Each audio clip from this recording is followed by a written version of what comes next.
Around the World in 80 Days by Jules Verne. Chapter 1, in which Phileas Fogg and Passepartout accept each other, the one as master, the other as man. As Phileas Fogg lived in 1872 at number 7 Savile Row, Burlington Gardens, the house in which Sheridan died in 1814, he was one of the most noticeable members of the Reform Club, though he always seemed to avoid attracting attention, an enigmatical personage about whom little was known, except that he was a polished man of the world. People said that he resembled Byron, at least that his head was Byronic. But he was bearded, tranquil Byron, who might live 1,000 years without ever growing old. Certainly an Englishman. It was more doubtful whether Phileas Fogg was a Londoner. He was never seen on 'Change, nor at the bank, nor in the counting rooms of the city. No ships ever came into London docks of which he was the owner. He had no public employment. He had never been entered into any of the Inns of Court, either at the Temple, or Lincoln's Inn, or Gray's Inn, nor had his voice ever resounded in the Court of Chancery, or in the Exchequer, or the Queen's Bench, or the ecclesiastical courts. He certainly was not a manufacturer, nor was he a merchant or a gentleman farmer.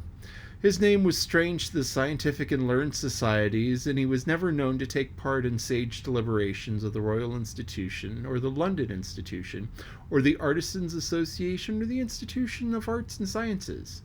He belonged, in fact, to none of the numerous societies which swarm the English capital, from the harmonic of that of the entomologists, founded mainly for the purpose of abolishing pernicious insects. Phileas Fogg was a member of Reform, and that was all. The way in which he got admission to the exclusive club was simple enough. He was recommended by the Barings, with whom he had an open credit. His checks were regularly paid at sight from his account current, which was always flush. Was Phileas Fogg rich? Undoubtedly. But those who knew him best could not imagine how he made his fortune, and Mr. Fogg was the last person to whom to apply for the information.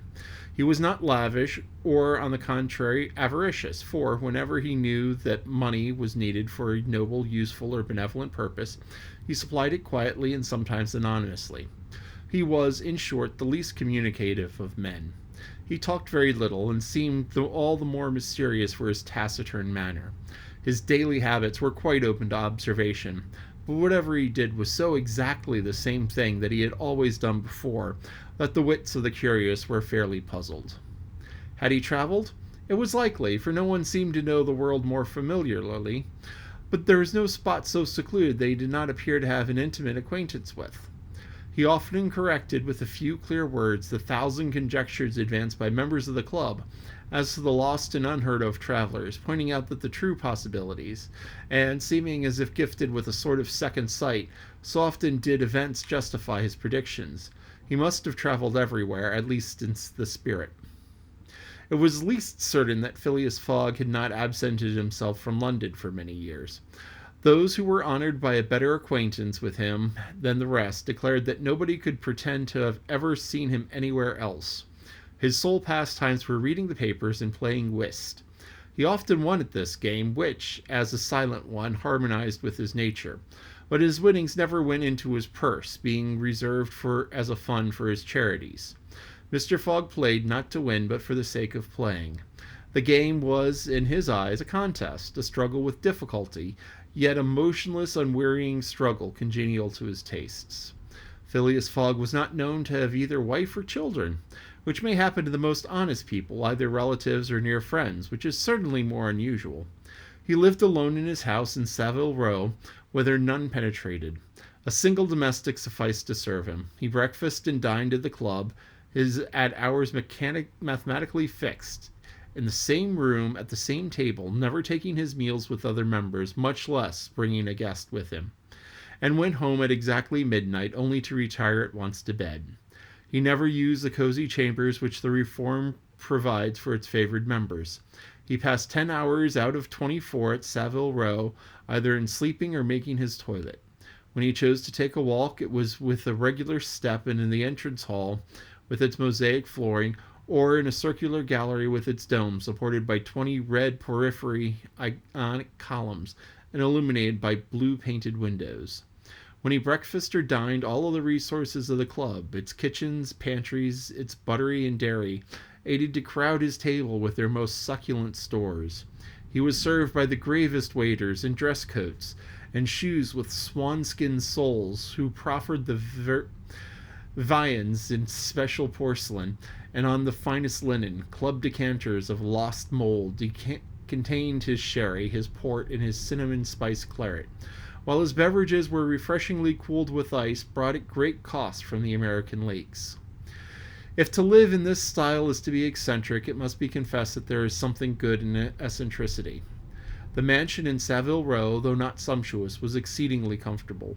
The habits of its occupants were such as to demand little from the sole domestic, but Phileas Fogg required him to be almost superhumanly prompt and regular.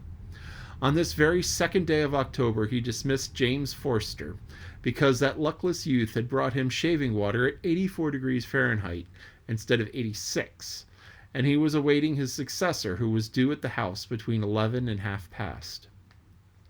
Phileas Fogg was seated squarely in his armchair, his feet close together like those of a grenadier on parade, his hands resting on his knees, his body straight, his head erect.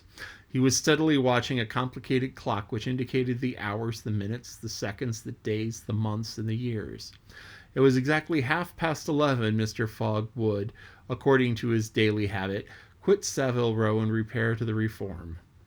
A rap at this moment sounded on the door of the cozy apartment where Phileas Fogg was seated, and James Forster, the dismissed servant, appeared. "The new servant," said he. A young man of 30 advanced and bowed. "You're a Frenchman, I believe," asked Phileas Fogg, "and your name is John?" "Jean, if monsieur pleases," replied the newcomer. "Jean Passepartout, a surname which has clung to me because I have a natural aptness for going out of one business and into another. I believe I'm honest, monsieur, but to be outspoken, I've had several trades. I've been an itinerant singer, a circus rider, when I used to vault like Leotard and dance on a rope like Blondin. Then I got to be a professor of gymnastics so as to make better use of my talents, and then I was a sergeant fireman at Paris and assisted many a big fire. But I quitted France 5 years ago and wished to taste the sweets of domestic life. Took service as a valet here in England, finding myself out of place, and hearing that Monsieur Phileas Fogg was most exact and settled gentleman in the United Kingdom, I have come to Monsieur in the hope of living with him a tranquil life, and forgetting even the name of Passepartout." "Passepartout suits me," replied Mr. Fogg. "You are well recommended to me. I hear a good report of you. You know my conditions?" "Yes, monsieur." "Good. What time is it?" 22 minutes after 11, returned Passepartout, drawing an enormous silver watch from the depths of his pocket. "You are too slow," said Mr. Fogg.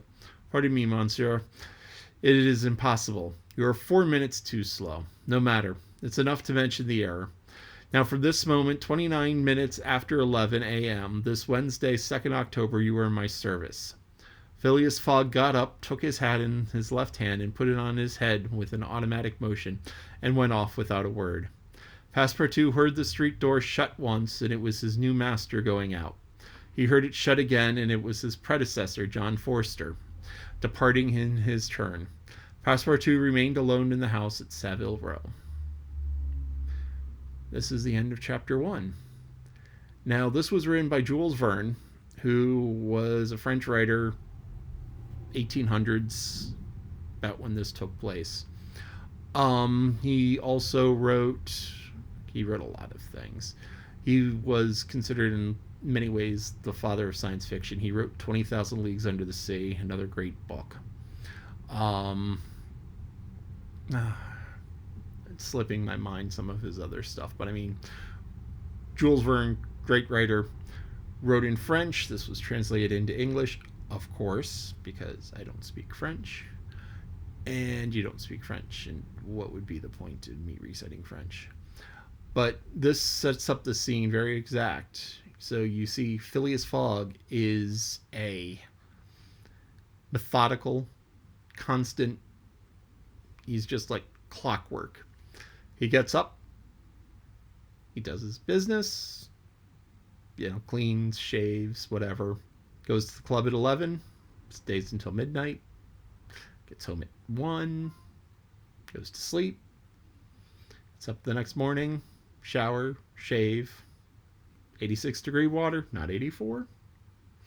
86-degree water, goes to the club, plays cards.